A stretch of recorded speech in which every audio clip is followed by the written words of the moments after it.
He was ordering food at that point, just like in the background. He didn't realize the mic was on. Yeah. Mama, bring me some gumbo and I need 72 poor boys.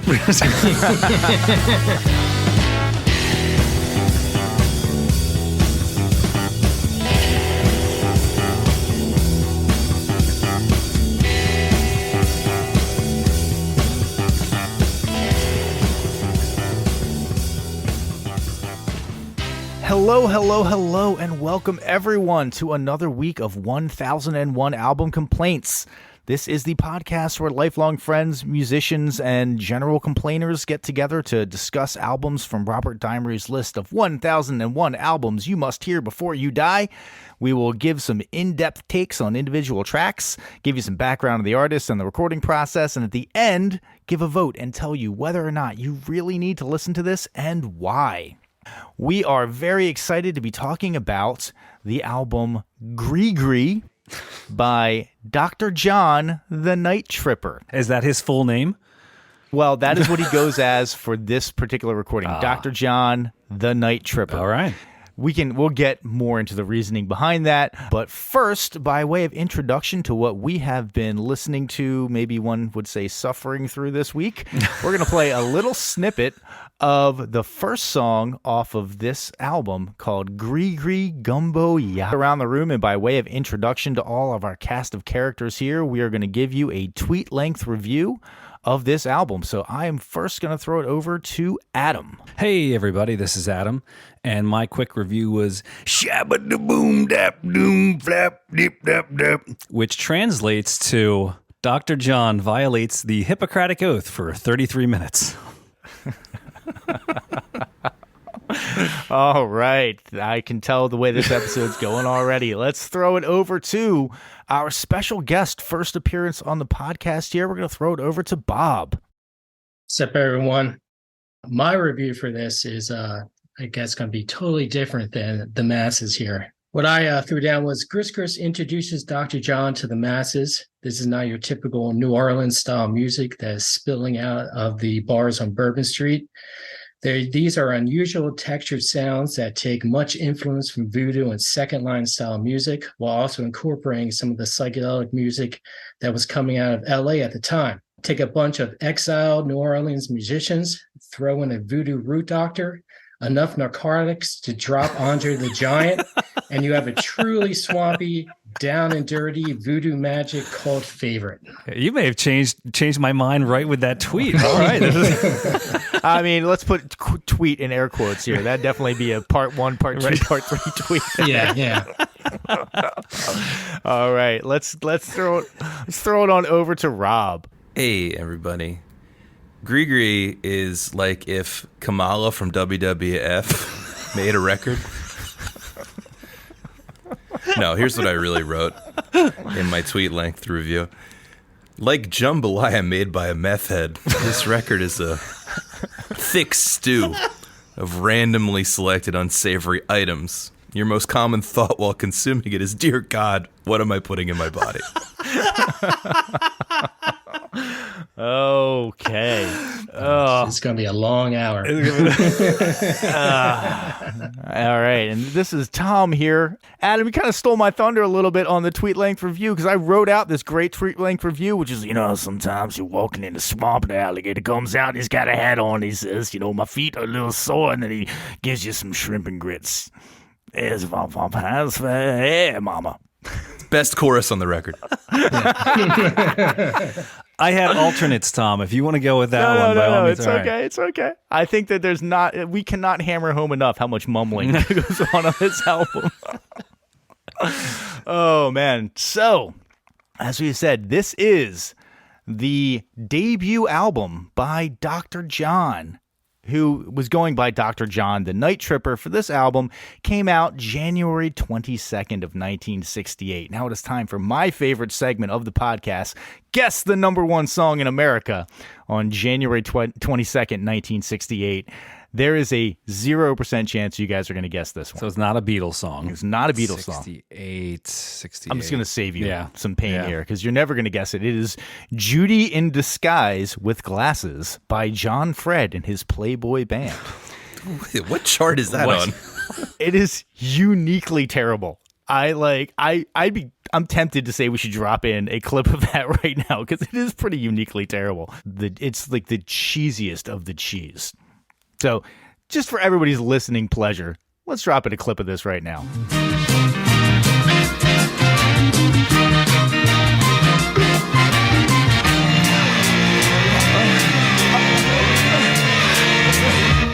Judy in the sky. Well, that's what you are. A lemonade pie with a brand new car. Cantaloupe eyes come to me tonight. Judy in the sky with glasses. So that's the musical landscape that he is putting this album out in. I think you can say it's safe to say it's a departure. I mean, okay. Yeah, fair enough. 1968 had a lot more to offer than landscape. this. I mean, there's a few things going on. There might have been one or two things going on in 1968 musically. I don't know. But this is the debut album of Dr. John. Now, we're going to give you a little bit of background on Dr. John. And, like, literally my first note here is, Jesus, where do I start? I'm excited. Maybe can you tell us where he studied for that PhD? Or I'm gonna shock you here. It was Nolans. He was born 1941 in New Orleans, USA. Malcolm John Rebennack Jr. sometimes went by Mac Rebennack before he settled on Dr. John. Very interesting guy. So apparently he had a very musical family. They would play quote-unquote minstrel songs all around the piano and on the porch around what I'm just guessing is probably a jug of corn liquor or something. Hold on. The album itself is enough evidence to get him canceled right now. We don't need more, Tom. I heard minstrel. I'm like, oh. Yeah. So the odd thing about him is that he had access to music like really early on in life. His dad ran a appliance store that also sold records and was super into New Orleans jazz. And he somehow had crazy access to like the musical world from a young age. Before he was even a professional musician, which by the way started when he was 16 years old, he name checks having been able to be like observing a Little Richard recording session, just kind of in there and like watching Little Richard record, which is super damn cool. Yeah. So basically, he gets hired as a producer for Ace Records at the age of 16. He's already playing guitar and playing out in different nightclubs and stuff at the time. He went to a very strict Jesuit school, and they basically said, when he was 16 years old, they said, listen, your studies are suffering, you're playing at nightclubs, you're doing all this music thing, like, you got to stop that or we're going to expel you. And he said, fuck that. And they expelled him, and he dropped out of school and has been a working musician for his entire life. You said he was producing at 16? He was hired as a producer. Jeez, that's intense. Which makes a lot of the choices on this album Very inexplicable, but we'll get to that. Yes, Yeah, okay, thank you. Yeah, he didn't go to mixing class, I guess. But he was like skipping school in like the 5th grade and going down to Canal Street and just checking out the bands at their closing at like 8 a.m. Explains his grasp of the English language if he stopped going to school in 5th grade. Sorry. Well, I mean, he's like sorry. a Creole swamp I know. person. I'm sorry, Bob. Like, He was into it, you know. He was into it. Right. That's a good point. If this guy is running your fan boat, I'm a little concerned. So I read that he started on piano, but he switched to guitar as a strategic move because New Orleans had a lot of piano players and had a lot of New Orleans music scene is kind of known for piano players and trumpet players, like Louis Armstrong's from New Orleans, for instance. And he switched over to guitar strategically. I thought that was kind of interesting. Yeah. he got who was the guy who sort of gave him the inspiration for starting to play? Professor Longhair. Yeah. Yeah, he was a like a bluesy kind of New Orleans jazzy piano player. He has a very unique style of playing that apparently came from when he grew up. He learned how to play the piano on a piano that's missing a bunch of keys, and so he has this odd style that's not very chordal. But it's like very percussive. It's interesting. Yeah. Well, I've studied Longhair a little bit, and I think he met Longhair when he came back to New Orleans after the LA stint. But yeah, he was probably inspired by him because like Longhair is the guy that wrote Tipatina, which is considered kind of like a anthem of New Orleans. There's a famous club named that. But I know that one of the Longhair kind of typifies the New Orleans style of piano, and a lot of it, like you said, Tom, it's percussive. It was from when the piano was the only instrument that was rocking the house party. So the low end on the piano kind of had to be the drums, had to get the thing that got you moving. You know, that was an aspect of it. Yeah. So at the time that Dr. John drops out of school to focus on being a musician, he kind of realizes that, you know, being a musician is not really paying all the bills. And so he starts running a brothel and also starts selling drugs. This is at 17 years old, right? And is arrested and serves 2 years in prison. Jeez. Actually, from 64, 65, he was in prison on a drug beef in Louisiana in the 60s, which I mean, maybe he had like, you know, a couple of like, you know, crazy jazz cigarettes on him or something like that. And he got considering he run up for started that. narcotics at 12 years old. He started taking them at that age. So he's in the life, you know. I appreciated the Wikipedia line about in his bio that said, due to drug problems and the law, Rebennack moved to Los Angeles. Yeah, he's got the heat close on his tail. This is another one of those ones where I'm like, you started using hard drugs in your early teens and you somehow lived to 77.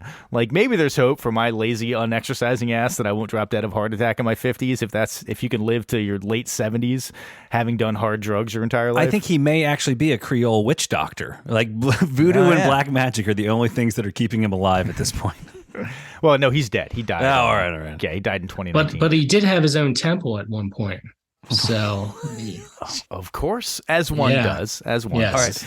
He's growing on me with each passing moment. And every time Bob chimes in, I'm like, all right.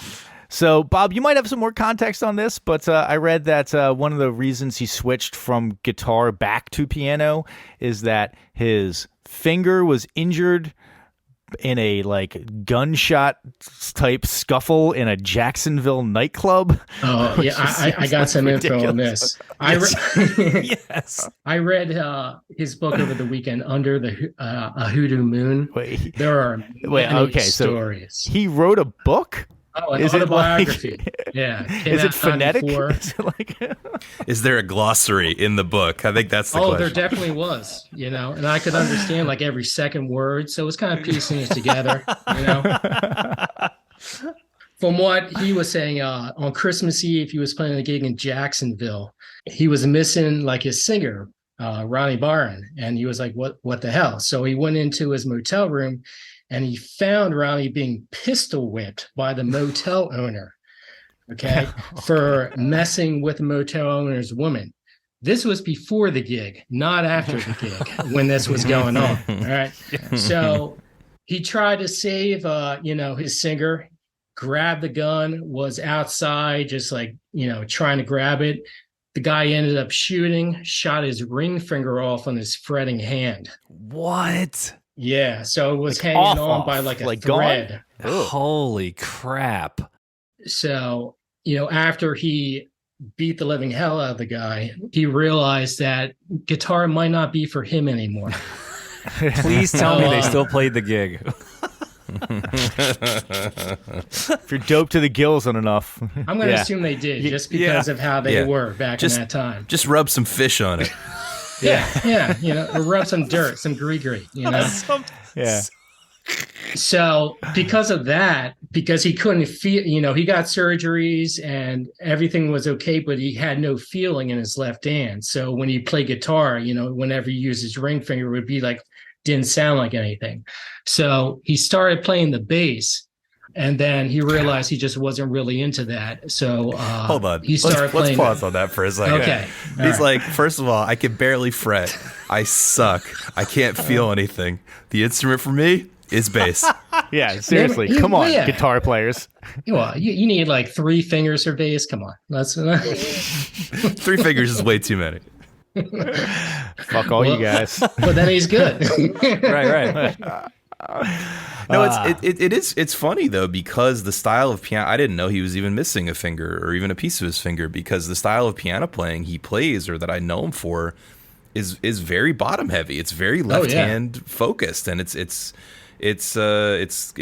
and stridey and stuff. I don't know, maybe he ultimately did a calculus that said, well, 1 out of 4 on the fretting hand, I'm down 25% versus 1 out of 10, I'm down 10% on the piano. But Yeah, I could see that. And, I would imagine that, and I'm not a piano player, but when you're putting together, are you doing a lot of 4-note chords on the low side of the piano when you're but the way he plays is a lot of walking bass line, like boogie woogie bass line type stuff with his left hand. So it's not about chording. I mean, yes, I guess he compensated, to your point, but I'm just a little surprised because the ring finger seems pretty important. Yeah, I use that one a lot. It's a pretty important one. So, listen, let's keep moving so we can get to the music here. We don't need this to be a 2-hour episode talking about Dr. John. He gets out of jail. That's where we are in the storyline. He's, injured finger and all. He gets out of jail, and he decides he's going to move to L.A. and then becomes a member of the Wrecking Crew, which is like kind of crazy. Wow. He's the guy that the Wrecking Crew starts calling to play on various albums. Now, he played on some pretty big albums. He was on the Frank Zappa. He was on Freak Out with Frank Zappa and the Mothers. He played on some Sonny and Cher songs. He claims in his bio that he played on Exile on Main Street, but I cannot verify that anywhere else that he actually was on Exile on Main Street. He's not in the liner notes for Exile on Main Street, but he says that he is. He makes an appearance in The Last Waltz, I remember. Oh, yeah, that was good. But I was going to say, with Frank Zappa, he actually showed up for the session and was told that he was given like a 6-note little thing to play over and over. And over that, Frank Zappa had like a 20-piece choir making like monster sounds going over it. So he kind of figured he had enough. He told them that he had to use the bathroom and just walked out of the just session. left. Yeah, I'm good. Wait, hold on. How imagine- dare you? Because that sounds remarkably similar to his recording process. Can you imagine what it would take to freak out Dr. John? My God. They must have all been naked as well. What might have freaked out Dr. John was, Frank Zappa was very famously sober and was not a druggie. yes. And so it might have Good been call. like, listen, I'm like 4 tabs of acid deep and it's 2:00 in the afternoon here. Like, I don't know if I can hold it together without fixing again for, Yeah. I like deep drug weirdness, not straight edge weirdness. Yeah. Dr. John was not a psychedelic man. His not was a more psychedelic hard man? drugs. Hard drugs. Yeah, he was a heroin Yeah. addict, I think, at a point, right? Oh, for like 34 years plus. Jesus. He was intense. I guess that Gris Gris money goes pretty far for a habit there. Jesus Christ. So yeah, he's in the Wrecking Crew. It is during this time that he starts to sort of develop this persona that he wants to put on I believe it was originally intended to be like a stage performance of this Dr. John the Night Tripper. It was inspired by some regionally infamous guy in New Orleans who went by Dr. John. It was a witch doctor / medicine man who sold Gris Gris to people, which are apparently like voodoo protection amulets and various cures for what ails you. And he envisioned that being a different person as Dr. John. He was going to be the guy kind of behind the scenes, sort of doing all the like production and arrangement and stuff like that. And he had a different singer in mind. Bob, you look like you have something to add on this. Oh, I'm just trying to find the name of the guy, but he was trying to give it to his the singer at the band at the moment. Ronnie Barron. Ronnie Perrin. Yeah, it's that yes. same guy he was in the he lost the finger over, I think, right? Yeah. Ronnie Perrin's manager wanted him to go a more Curtis Mayfield route, so he kind of like slashed that idea. So Mac actually took on the character of Dr. John instead and went with it. Yeah, apparently he was like, he didn't have a singer, and they were like getting up to the recording time because he had snagged some unused Sonny and Cher recording time from the studio. And it was just like, I guess I'll just be the singer now. And I'm going to go ahead and put singer. in some serious air Some quotes. pretty big quotes. Yeah, that's what I was thinking leading into this podcast. I'm literally on 90 minutes sleep. I just got up 5 minutes before we hopped on this here call, and I feel totally qualified to both write the lyrics and do lead vocals on this record. I see it in the eyes, Rob. I do think, though, that thinking of this Dr. John persona and this entire production as more of like a concept album that almost like Jesus Christ Superstar style would have accompanied a stage show made it make a little bit more sense to me. And then it hit, and he's just like, "Well, I'm just Dr. John forever now. I guess that's going to be me." I agree that softens it a little bit, but just sorry, since you brought up my favorite of all time, JC Superstar, I have to correct you. That was not intended to accompany a stage show. The stage show came later, and I do. Yes, but I didn't know that. I don't know why I mentioned that. But in this case, I think you're hinting at something that we are certainly going to talk about, which is like part of Dr. John's thing. I heard him say is that he wanted to bring Mardi Gras to the stage. So it was this big visual production at a time when big visual productions weren't that popular. And listen, and all the anecdotes I hear of people running into Dr. John, loving Dr. John, falling in love with Dr. John's music involve them meeting the guy and seeing his show. So the fact that I'm deprived of that is a factor here. I can acknowledge. Sure. I gotta say, I did see Dr. John at the Grand Opera House, 2007. It wasn't with the Gris Gris album. It wasn't that type of music. It was just like standard, like New Orleans R&B, at that point. So what really got me was the stage presence. He came out, there were like skeletons on his piano, amulets everywhere, Gris Gris amulets everywhere. He walked out with conjuring sticks. Like the man is like a voodoo master over here. All right. He's owning that persona 50 I years will after the say, fact. though, he seems like he would be goddamn insufferable to hang out with. Like, I could not imagine. Well, just does chilling he with keep him. this up while you're having a beer? Exactly. He's got that big hat on. Come on. Can you just take the hat off so I can eat my cheesecake? Yeah, he records this album, Gris Gris, in L.A., so he wanted to sort of bring New Orleans to L.A. as well. So he brought in New Orleans musicians and everything. But I pictured this being recorded in some kind of, corrugated shack. A hollowed out log. Bayou or something like that. But no, interestingly, it was recorded at Gold Star Studios in L.A. Ton of big acts came through Gold Star Studios. We're talking like huge, gigantic acts, the likes of Art Garfunkel and Marty Skibb. But even some smaller acts like Jimi Hendrix and Led Zeppelin recorded there. So they did have proper recording equipment then, is that correct? They did. So they had proper recording equipment, but what they were known for was Dave Gold, the owner of the studio, one of the two owners of the studio. He made a lot of the equipment, and they also were known for their echo rooms. Like they had very big rooms specifically to get crazy echo, and I think you can hear some of that on this recording. The reason why he left New Orleans was because in 1962 they had a new district attorney named James Garrison, and he cracked down hard on all the clubs, on all the gambling dens, the brothels, places where New Orleans Musicians hang out. are playing. Right, exactly. Right. So it was almost like a brain He drain. shut down in the New Orleans. whorehouses. I'm out of here. Yeah, it kind of reminded me of the Count Basie episode. You're talking about 1917 that everyone just left New Orleans, going to Kansas City to play. It was kind of similar to what happened here. So he basically went out to LA and hooked up with a lot of his friends that were out there, and got session gigs through that. Interesting. Well, hey, a little fun fact is that district attorney you just mentioned, Jim Garrison, is played by Kevin Costner in the Oliver Stone film JFK. Oh, yeah. The back and to the left back guy. to the left, yes, yeah.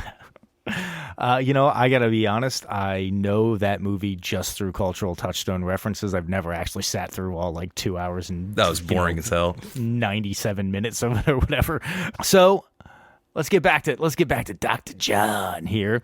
He's in Gold Studios. He records this album. They don't really have a ton of time to do it, and they come out with this album, Gris Gris, which, when it was released, not really a hit. I think kidding. that, Oh, it didn't I think do that anything. the original run sold like less than like 50,000 copies. Not even that. Like it was very, very muted in its response. But it has been, in retrospect, lauded as a fantastic psych rock album. Apparently, when he presented this to the record company, the exact quote from the record executive was like, "How can we market this boogaloo crap?" And they didn't want to release it. I could totally get why they didn't want to release it, but nowadays, pretentious ass music critics, not like us, No, of course other not. kinds of Of course pretentious ass music critics have lauded this as a seminal work of the 60s. Rolling Stone had it as its 143rd greatest album of all time. What So in God's name are they talking about? I think that it's that old fucking chestnut of it's so inaccessible that It's it got must to be good. great. Yeah. It must right. be great. Right. The average person can't like this, and I'm better than the average person, so I can like this. Listen, I hope we're going to hear more about, and we're starting to hear a story about why this was forward thinking and used a lot of sonic textures that were not at all common or, were considered new at the time. I can totally buy that. There were new things going on this record, but that doesn't make it age. That doesn't make it listenable, and that does not make the songs good. So I just want to draw that distinction. I would say that if we're rolling into our general impressions on the album here, the album succeeds when it is trying to bring like New Orleans sound to psychedelia. It succeeds on occasion for that, but there are a couple of songs that just sound like they're just rehashes of old New Orleans standards, and they sound very ho-hum, and I can't really get behind them. Yeah, and actually on that note, I heard that, I didn't actually go listen to this, but I think it might have been on his second or third record, he did a cover of the New Orleans classic Iko Iko, and that's a big part of what brought that into the public consciousness. So it occurs to me that maybe he was trying to do that, kind of almost in that Willie Nelson way we talked about with Redheaded Stranger, trying to take these old songs and bring them Reinterpret to more, and right to Yeah, reinterpret and make them popular on a larger scale, and it just didn't work this time. I liked how, by the way, if you read the bio on Dr. John's website, he said there's something in there that's like, he really wanted to work with his lifelong friend, Willie Nelson, but, they were never able to make it happen. I'm like, Willie Nelson's recorded like 90-some fucking albums. He could have made that happen if he wanted could to. have made The it answer- happen. Yeah. The answer is drugs, ladies and gentlemen. Drugs, state lines, I'm sure had something to do with this. Yeah. Or maybe Willie was just like, man, you got your thing, and that's cool. I got my thing, and that's cool too. Let's, we don't need to mix the things. Oh, good Lord.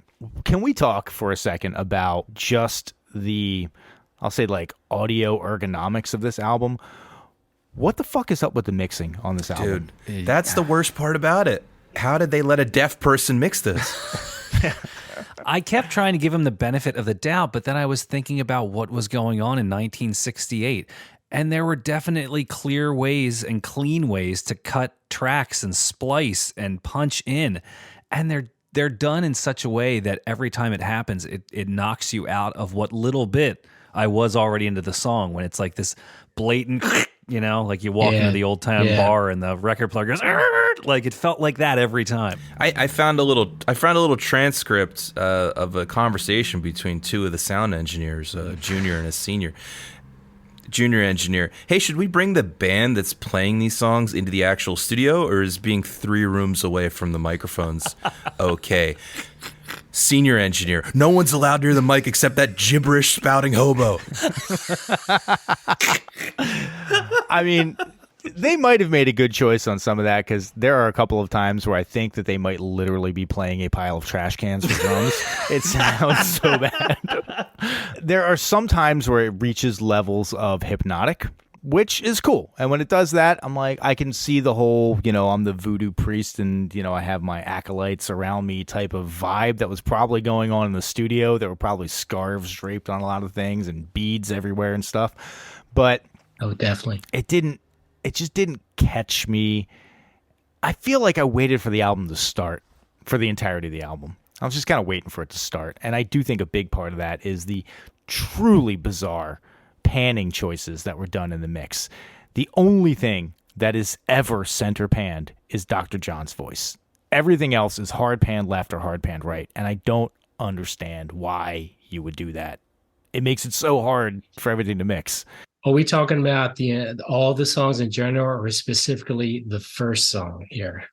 Oh, no. It shows up on every song. I have continuous notes about this. I'm pretty sure that the backup female singers never leave just exclusively the right channel, with the exception of one time where, like, I think as a lark in the first song, they just switch everything. Yeah. The drums go from hard pan right to hard pan left, and they just switch it all for a verse. And then they switch it back. And you're like, why? Why are you doing that? Yeah, very annoying. I equated it to, like, do you guys remember there was one of those Bond films with Pierce Brosnan where he was like surfing something down like this terrible CGI wave? Anyway, it's known as like one of the worst CGI effects in the last 50 years. And it's so obvious that it pulls you out of the moment. And that happened so many times with Dr. John and the band. Like, it was so obvious that he was nowhere near the band. They weren't live in the room. And the whole time I'm picturing it's not this... we suspend disbelief for a lot of bands, right? We know in the studio they're not always in the same room doing it at the same time. But it's mixed in such a way that you can at least kind of pretend that in your head, and you get this vision of them all in the studio rocking. You can't do that with this album because his voice is so poorly mixed with the rest of the band. It really just does sound like the band mailed him a tape, and then he put it on and just kind of, did his vocals, on a Casio tape recorder or something. Generally speaking, if you're focusing on the mix, especially on first listen, that is not a good mix. You should not be like, man, the mix is the thing that's really jumping out to me on first listen. Like, for something like Thriller, you can really go layers down and like unappreciate the mix. But my first listen, I was just like, what the hell is going on here? This is fucking bizarre. And especially that first track, to Bob's point, I think it really hits you pretty hard right away. You're like, what is going on? They screwed up. They need to do this again. Yeah. Yeah. Yeah. And that set the tone. To give you some more context on that, we're going to jump back into this first track, Gris Gris Gumbo Ya Ya, and you can hear a little bit more of what we're talking about this song. I really just want to know what does Boss fix jam in your breakfast do? Or what does it mean? I could have sworn he said balls, and he's put your balls on your chest. It was, what is going on, Dr. John? Yeah, it's Boss like the pedals. I thought it was balls fix, like you got ball problems. I got this ball fix jam that you can put in your breakfast to help fix your balls. I would love some ball fix jam. It sounds great. He is a medicine man. Oh, it's God. just all like incantations, man. The entire lyrics just seem to be like evil black magic that he's throwing on somebody. I have that. The list of remedies that he put down there is something that I would make up if I was trying to make fun of like Louisiana swamp people. And it's not as compelling as he thinks that it is. Like, So we ended last week. I put this track on, pretty much right after the podcast, first listen. First thing I wrote down when this song came on was, let's record a song, but don't wake up Dad. it is remarkably quiet, all but his voice, which is like 4 times louder than the drums. It's insanely loud. And breaks up at a couple points, too, as he's talking. You can hear the mic breaking up. There's actually a couple of times on this song that you can hear tape crackle, and you can hear the sound of like dirty pots on the mixing board, like when they're changing stuff. You can hear because they're like the pots are a little dirty. Like it's fucking bizarre. Don't worry, it's 5 minutes and 30 seconds long, so you're good. You're covered. By pots, to be clear, you mean potentiometers? Is that right? Yes. Knobs for those of you who don't know. I gotta say, I don't think everyone knows what that means when you talk about potting someone up. Yeah, true.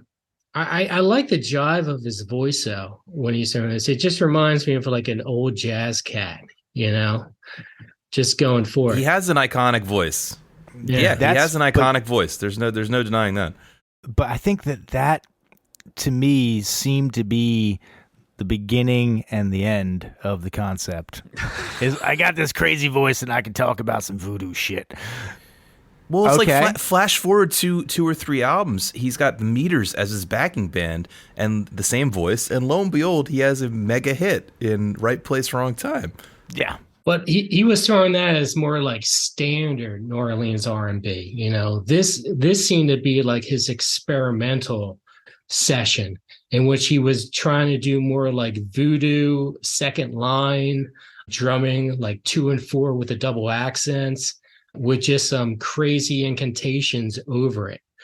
So, Which is crazy for a debut album. Like, I'll give you Yeah, that. it is. Like, It's that's ballsy. bold, yeah. It's definitely ballsy, but again, I had such a hard time hearing the fucking instruments on this album. Nope, never hard pan all of your drums to one side. It never sounds good. Never do that.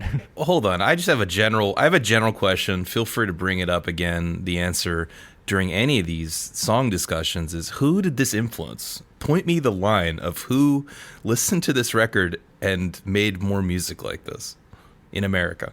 This is going to sound weird, but I saw some of a through line with Funkadelic. I really can't put my finger on it, and I can't remember the timelines. I feel like that Funkadelic album we talked about was like 72, 73, but I can hear shades of this in the Funkadelic stuff. But yeah, I don't know. That's a very loose, I wish I could give a little more detailed example there. Maggot Brain was 71, by the Okay. way. That's the Funkadelic album. we covered. Yeah. the drums and the syncopation that comes with I think that, he means or- the experimental nature of it. Maybe Yeah, it was just not the actual funkiness, right? Not like the actual Parliament stuff. And maybe it was just Chocolate the City. psychedelia aspect, but that was also had been going on for quite some time. I mean, you had a lot of those, British rock bands doing the psychedelic stuff, like Ultimate Spinach and all those weird ones from the 60s. I think at this album at its best, it sounds like field recordings of I went deep into the Congo, unlike Joseph Conrad or the protagonist from Heart of Darkness with a microphone, and I got some really cool shit. And if you sold it to me a little more like that and removed Dr. John's voice from most of the tracks, I'd be way more into it. So like I do think there's some really interesting textures here, but it feels like it was thrown together haphazardly. This seems like an album that is ripe for a remaster. Like, give me a remix, give me a remaster, because I'm just going to throw these timestamps out here, and we can toss in just 1 or 2 of these. At 1:27, when everything, the vocals are all mixed right, the backups are all mixed right, drums, bass, and guitar mixed left, and then they just switch. I could see that being like, oh, this is a cool thing to try, and then you do it and listen back, and you go, oh, that doesn't work, and you don't do that, and...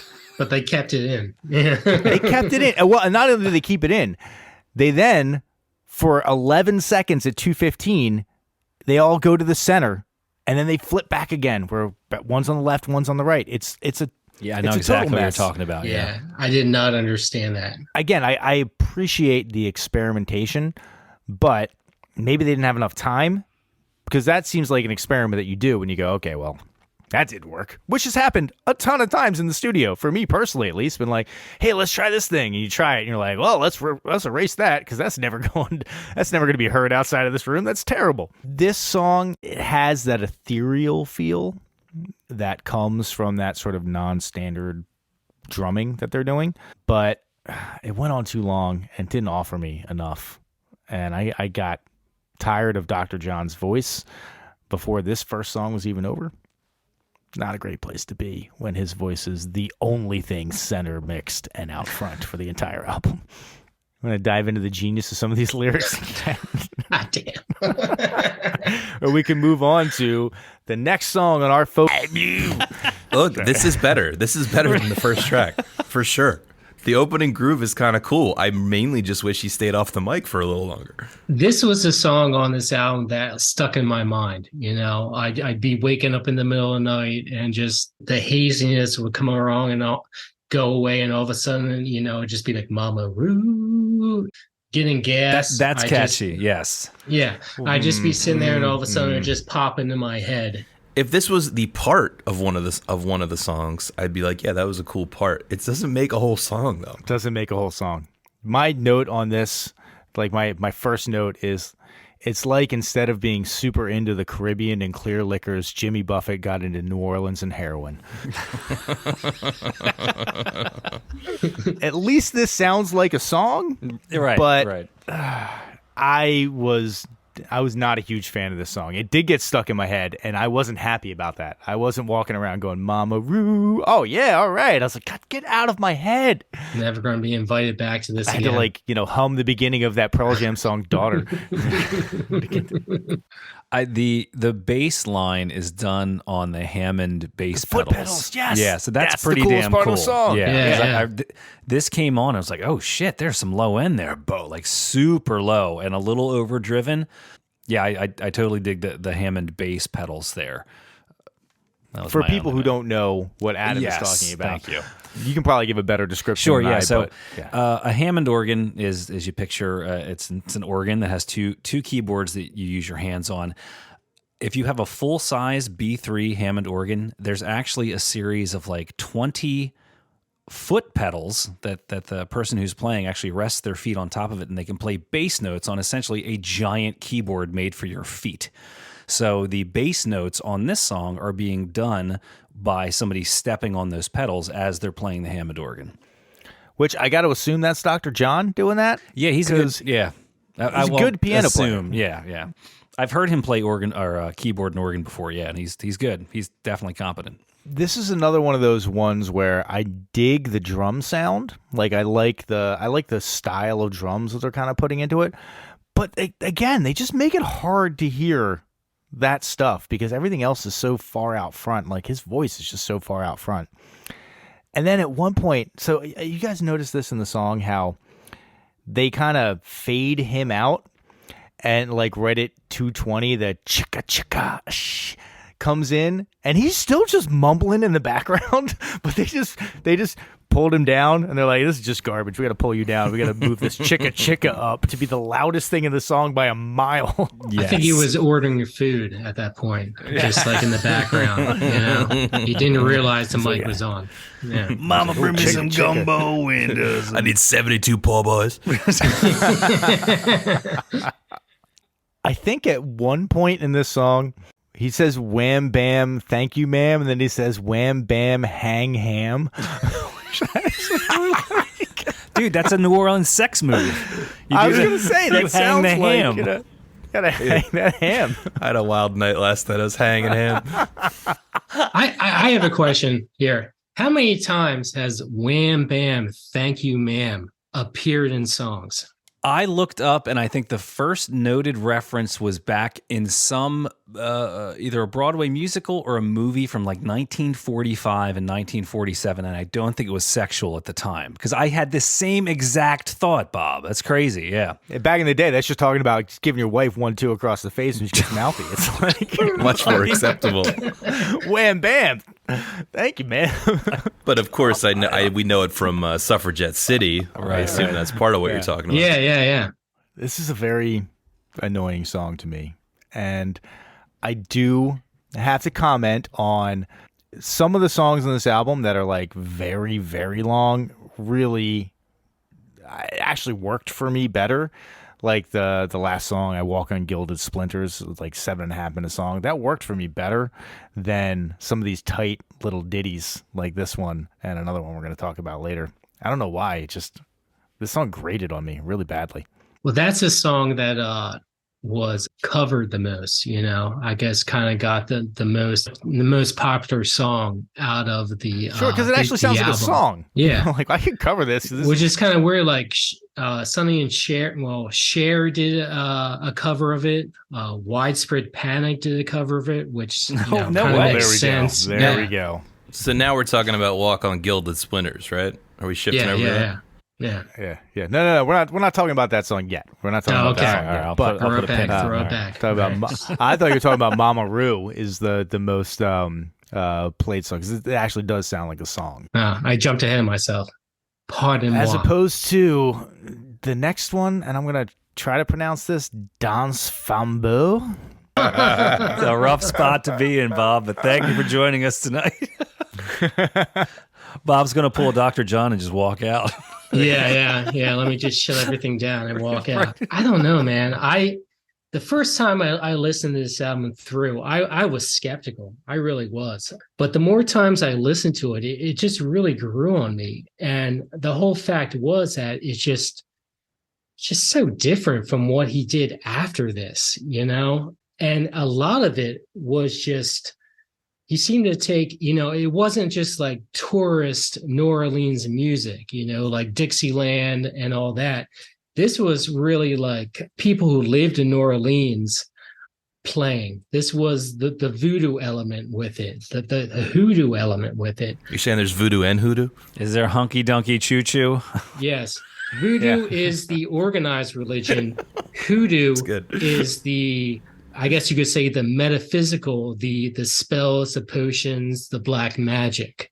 A lot of these songs are basically just vamps, you know, going off, which I kind of like. I don't know. I don't have much to say about this song, honestly. It just sounds like any of the other ones, but I kind of dug it, you know. But some of the lyrics on here, I just don't understand. He seems like he's doing, some of the lyrics, especially from this. It sounds like he's just throwing out nursery rhymes for the lyrics. I don't know. I still like the background music to it. I didn't love it, but I appreciated it from where it came from. You know, this is old school New Orleans music. This is people who lived here. This is people whose mom and dad were like, you know, voodoo practitioners. The songs and the feeling of it but came to be clear, from that. not Dr. John's mom and dad, right? Oh, Dr. John's mom and dad was straight up in this whole were voodoo thing. Practitioners? Voodoo practitioners? No, probably not. No, but they were Denizens? New Orleans, multi-generational living there. Sure. They were swamp trash, of course. Yeah. They were, well, Jesus Christ. Jesus. You know, on this one, I timestamped, speaking of the field recordings and the sonic textures aspect, I timestamped 105 as the sound of your drunk dad snoring during Sunday Night Football. When farting into the microphone. So it did inspire Funkadelic. I was about to say that. Funkadelic fart on the last track on Maggot Brain. Yes. Listen, Yeah, I thought Dr. John just ran out of just like inspiration, just decided to make farting noises for a second, just to bring himself back into the groove. I assume there was just a pig running through the studio from the local patch. Just for fun, I also timestamped 240, which sounds like Dr. John just woke up in the vocal booth and remembered he was supposed to do something. Nodding off and just popped his head up from that. And like, I wouldn't be surprised. You know? This is the one where I said the drum set sounds like a literal pile of garbage cans, which it does. But I do actually kind of dig the beginning of this song, basically before Dr. John comes in, because of the way that it's just a song that's in 4/4. You count it out, it's just 4/4, but it doesn't feel that way because they do layer a couple good rhythms on top of each other, and it makes it sound more rhythmically complex than it maybe has any right to sound, because it is really just kind of like a, you know, like a 1, 2, 3, 4. But the way that they start, I guess that's a mandolin line, kind of on a weird hitch. A lot of these songs, besides like Mama Roo and what you just mentioned, are based on like a 2/4, which is kind of like the second line musical style. Dr. John put it that it's a 2/4 with double accents on the beat, which can be played a million different types of ways. This was one which is kind of surprising in my eyes. The later records, the one after this, he's going like 11/4, like 7/5 in terms of, you know, the time signatures, like really getting more specific, more Jazzy, kind of. Jazzy, yeah. Right. I just appreciated that they added those church bells at the end there, which I just thought was an odd thing. Again, considering how kind of janky all the production is, that they're like, we need bells. Go to the bell room. And I assume the LA studio had the bell room, so good for them. I would have done the same thing. I will say I can take a song that is just purely one concept, but it's got to be short and it's got to be tight. This is not really short and not really No, tight. they missed the And mark so- on that. Yeah. Yeah, it's a little long. There is another short song that we're going to jump to now called I hated this song so much. This was my favorite. This was your Ooh, favorite this song? was I my- hated this song so much. It really reminded me of just a novelty song from Right. the 60s. Which is why I think I liked it. Absolutely. It's very Dr. Demento. Yes. In comparison to the rest of the album, it also had a banjo, which I thought was cool. Which I is a banjo a swamp instrument? I'm not I mean, it's like I'd the say it could swampiest be, of the right. swamp Okay, instruments. okay. So yeah, it was that. I dug the banjo. I thought that was cool. This is actually one of the songs that he got from his grandfather. His grandfather was big in when he was growing up, performing minstrel shows, going around the country. And this was one of the songs that he used to play to Mac when he was like really young, say like 8 years old, and like sitting on the stoop. You know, his grandfather would just get, slightly inebriated and just start singing these songs off. And actually, Jump Sturdy was a type of liquor around the Gulf Coast that apparently tasted like lemonade, but it was low in alcohol, but just enough to get people like dancing to it. So he basically took the music of it, added his own lyrics to it, and just threw it out there. I love a good liquor-inspired song. Well, Oh, yeah. Well done, Dr. John. Well, he was early looking for those endorsements. You know, it'd be like if I wrote a song about Budweiser or, I don't know, Mike's Hard Lemonade or something. Well, I get, Jump Sturdy could be another name for Mike's Hard Lemonade in this day and There you go, age, right, basically, exactly. Yeah. I will say this is more the sound that I was expecting from Dr. John. Knowing almost nothing about his catalog, I was expecting a little bit more of the song. I also don't particularly like what I do know of his catalog. But I will say this, like, when this album succeeds, it's taken the New Orleans, like, low country sound and putting it in like on top of a different type of music. And this just seemed like a rehash of... It sounded like Minnie the Moocher. Howdy, howdy, howdy, hey. Yeah, howdy, hey. yeah. You know what I mean? way less compelling, though. Right, Well, right. it's definitely an old school song passed on. He just took it, added his own little lyrical spin to it, and just went off with it. Yeah. He was just so worn out from the creative output of writing the rest of the songs that Oh yeah, there's nothing left in the tank. Nothing left in the tank. nothing left in the tank, man. You know. Left it all on the field, baby. Oh, good Lord. This song is a tight 220, though. I can appreciate that. It's a tight 220. At least it was over with fast. Unlike I Walk on Gilded Splinters.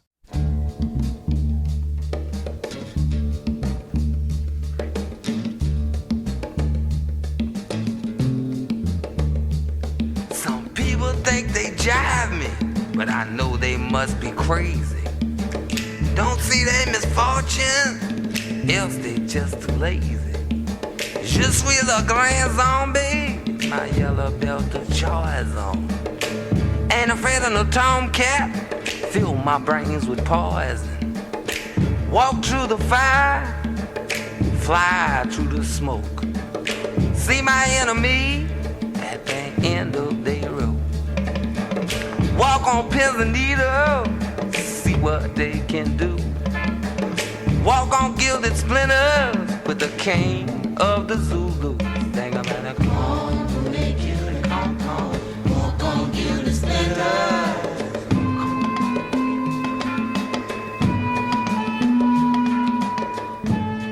This is the best song. This is my favorite This song. is definitely the best song on the album. I actually kind of like this song. Yeah. Yeah, I think so. I think Bob mentioned it was covered. It's been covered fairly extensively. I think I read that the Allman Brothers might have done it at some point, in addition to some of those other bands you mentioned. I dug it. They actually found a groove. It felt like it was kind of balanced reasonably in the mix compared to the other tracks. And maybe it was the minor melody aspect of it, and I was somewhat transfixed. This is hypnotic. Yeah, it's definitely a hypnotic song. My first note on here is that this is what I imagine that the Manson family was listening to when they were out at Spawn Ranch. I totally get that vibe from it, right? Yeah. You know, the creepiest thing about them, right, is that they used to do this thing called creeping, which is they'd just break into people's homes silently and walk around and then just leave again without leaving a trace. They did that a lot. Yeah. While listening to this song. Yeah. This inspired them. I assume they were listening to Sunshine and Lollipops, but you know. By the time I got to everywhere. By the time I got to this song, you know, we're 58 minutes into the album. So this was oh wait, I'm sorry. It was 33 minutes long. This is only a 33-minute album. It felt like 4 hours. I could barely get through this tune. I stopped listening at 3:01 because the lyrics on Spotify said repeat for most of the rest of the song. Oh my God. I actually have a generalized note is that whatever AI bot had to try to decipher these lyrics, I feel so bad for it. Poor bot. They're not right. Like I look at the Spotify lyrics, they're not right at all. And you can tell it was just some approximation of like, I think he's making this sound. And so I'm going to say that yeah, he said driveway He there. said driveway. One thing that I kind of dug was the lyrics "Till I Burn Up." They kind of did like a human analog delay thing with him and his three other background vocals. So it sounded like he said, then one stepped away, like maybe a foot away from the mic. The other one stepped away 2 foot and 3 foot. So you kind of got that reverb when they were saying it. On and on till I burn up. Probably the big up. echo room, yeah. Yeah. I heard I that dug as that well. That was part cool. of it. Yeah. Did I burn up? Kill the Coco Show. So, Rob, you know why you think that this is the best song on the album? I can tell you why I think it's the best song on the album as well. It's because there's fucking percussion in both sides of the mix. There are two different percussion players, but they have percussion on the right and on the left, and it makes everything gel in a way that nothing else on this album gels because everything is so separate. But this is the one song where they have a conga player, I believe, is on the right, and they have like traditional percussion on the left, not like, you know, drum set percussion, but there's drums on both sides, and it, like, you wouldn't think it would make that much of a difference, but it makes a huge difference in terms of it actually sounding like a real song. Yeah. This is like, it's unique. I think that this song is cool. It sounds like a seance, and I think that's probably what he's going for with a lot of his songs. I want to sound like a seance.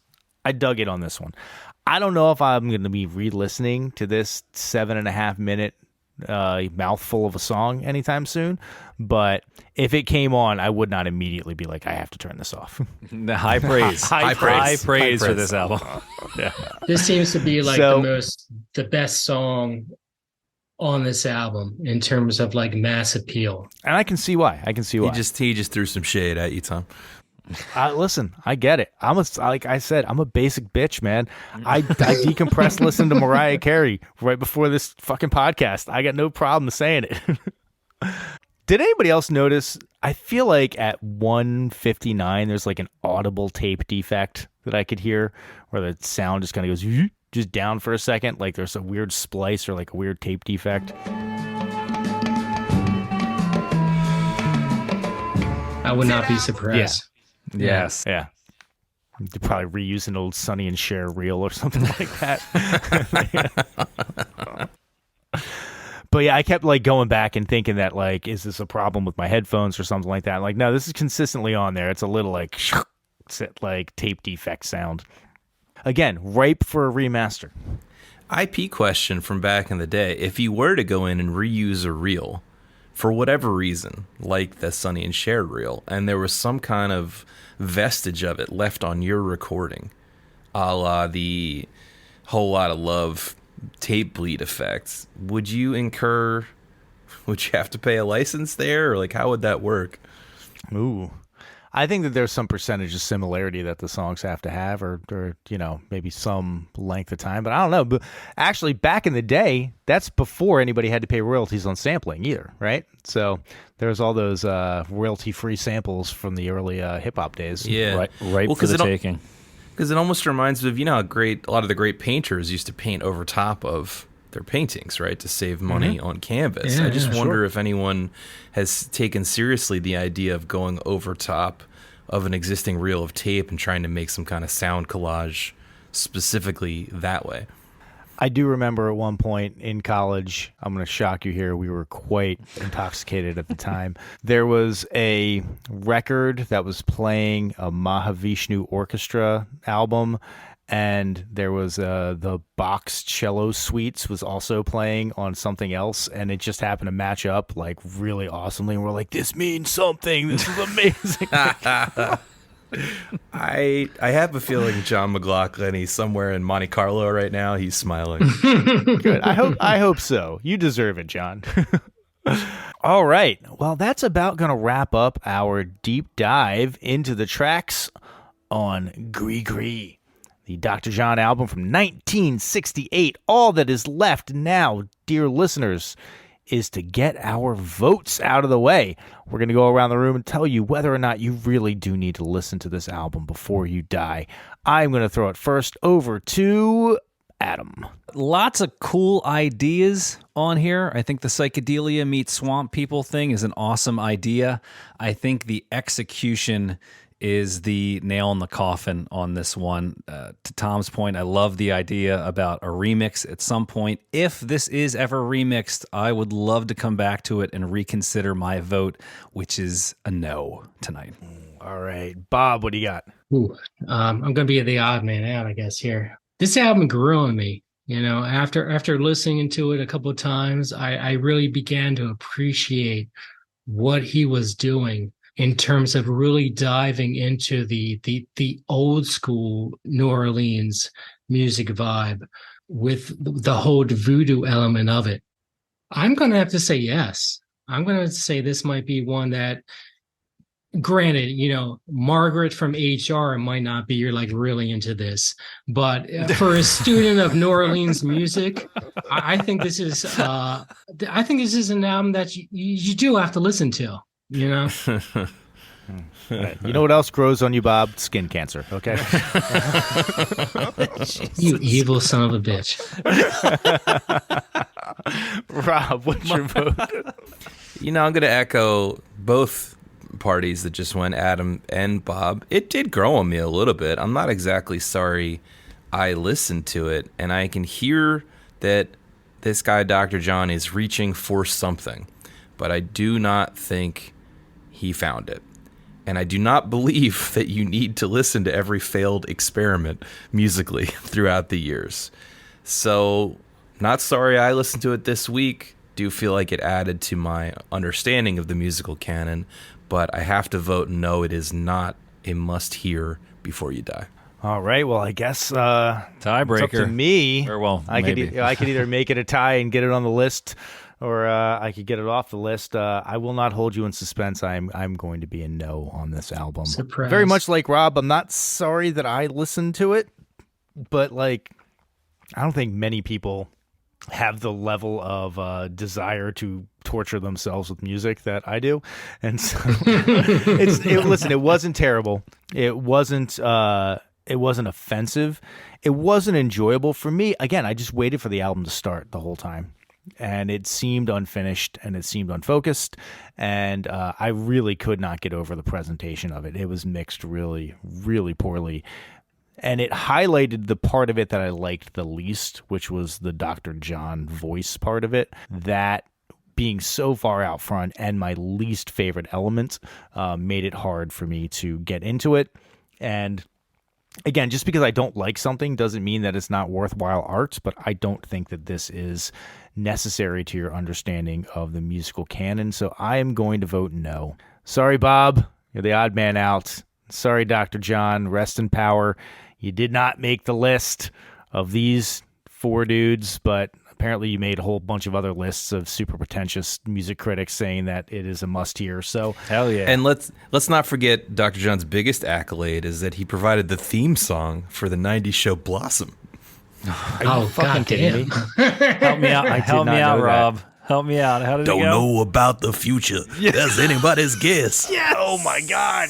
I Oh my had god! I'm no getting idea such that was Dr. flashbacks. John. God damn. Wow! Wow! You know what? I'm changing my vote. I'm changing my vote to extra no. Yeah, Alrighty. that kind of turns me a little too, right there. This is the company that you're trying to walk in, Bob. The Blossom theme song. Oh, well, we have one last thing to do, dear listeners. Actually, two last things. We have to shamelessly plug all of our socials here. So if you like what we're doing, if you think that we have got it right, you think we got it wrong, if you want to crawl up out of the bayou and probably make your way to some internet cafe and tell us that we are absolutely wrong about Dr. John and the overall New Orleans style, we would love to hear it. And there's a way that you can tell us that. You can go to 1001albumcomplaints@gmail.com. Send us an electronic mail that tells us that we are geniuses, tells us we're fools, tells us we're assholes, tells us we are all of the above. That would probably be the appropriate email to send us. Love to hear from you, and if it is cogent, we will read it on the air. We have a Instagram account, The Chop Unlimited. We'd love for you to tell a friend about this podcast. That is probably the most important thing you could do. Tell a like-minded individual about this podcast. We want to get the word out that there are some really awesome albums out there, some really terrible albums out there, and we are going to complain equally about all of them. Before we wrap the show up, we have to get our homework assignment for next week. I have the Albinator here. I have Yoda style plucked it up out of the Dagobah-like swamp and have now placed it in my garage, and it is all ready to go and spit out the album for Chanting next the whole week. time. Hey, can we Of swap course. instead of our normal sound? Can we swap in ba-doom, ba-doom, ba-doom, ba-doom as the thing clicks around for the? Oh, sorry, I think that I would thought it work, was relay. actually. Yeah. right. Speed it up. No, just get a Dr. John mumble. Anyway, we're going to bust out the Albinator here. So let's spin that wheel. Next week, we will be listening to... All right. A little bit of a different sound. Maybe some equally unintelligible lyrics. Blood, Sugar, Sex, Magik by the Red Hot Chili Peppers. Oh. Hot damn. Yeah. Now, who are these fellows? Is this a band? Also a swamp band.